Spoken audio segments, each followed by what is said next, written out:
Hello नमस्कार दोस्तों। मैं अमित गोस्वामी आप सभी का हमारे यूट्यूब चैनल पर स्वागत करता हूँ।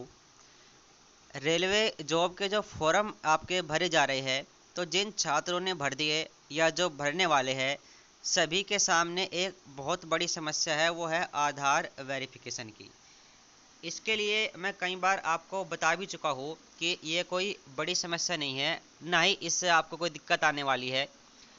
और फिर भी कुछ छात्रों को अगर डर रहता है कि नहीं हो सकता है आधार अगर वेरीफाई नहीं हो पाया तो मेरा फॉर्म रिजेक्ट हो जाएगा या कोई दिक्कत आएगी, तो मैं आपको दिखा देता हूँ, आपको किसी भी तरह की कहीं भी कोई दिक्कत इसमें नहीं आने वाली है। तो हम चलते हैं, जब आप रेलवे बोर्ड की वेबसाइट पर जा कर के क्रिएट एन अकाउंट पर क्लिक करते हो फॉर्म भरने के लिए, तो क्रिएट एन अकाउंट पर जो भी डिटेल यहाँ पर भरी जाती है उसको अगर आपने एक बार सेव कर दिया तो वो दोबारा मॉडिफिकेशन में चेंज नहीं होगी। इसलिए आपको बड़े ध्यान से भरना है। आधार वाला नाम वगैरह कुछ नहीं भरना है, जो आपका 10th वाला नाम है, ठीक है, वही आपको यहाँ पर भरना है। इसके बाद आपको नीचे चलते जाना है। Gender, father name, mother name, ये आपके दोबारा ये आपका यहाँ पर आधार वेरिफिकेशन है।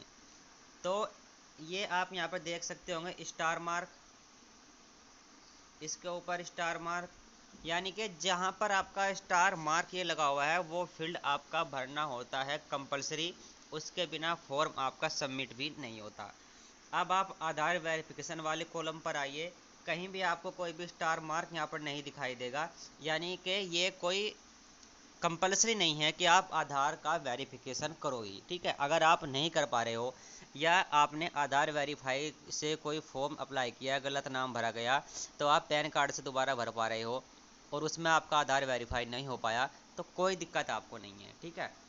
आधार वेरिफिकेशन ये किस लिए है, जो आपका ये निशान है इस पर यदि आप क्लिक करके देखोगे तो यहाँ पर आपको लिखा हुआ मिलेगा कि candidate are advise to do Aadhaar validation for smooth entry at the examinator centre, यानी कि एग्जामिनेशन सेंटर पर स्मूथ एंट्री हो।